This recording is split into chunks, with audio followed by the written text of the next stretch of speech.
South Sector versus North Sector. Sino kaya ang mag-uwi ng kampyonato sa PAST of 2026? Number 19, binigay kay Bragais, Genmar. Using the glass again. Enters a whistle.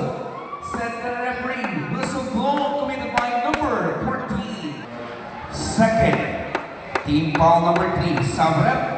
O mamaya na, nabigay na. Bragais, Genmar. Genmar Bragais. Enters a whistle sa ilalim pa. Sandali lang. Foul rep, number 14, Sabrep. Number 14 at Lunaca. Warning for penalty. Shot clock 3-7-14, 1 minute 28 seconds. Bragais.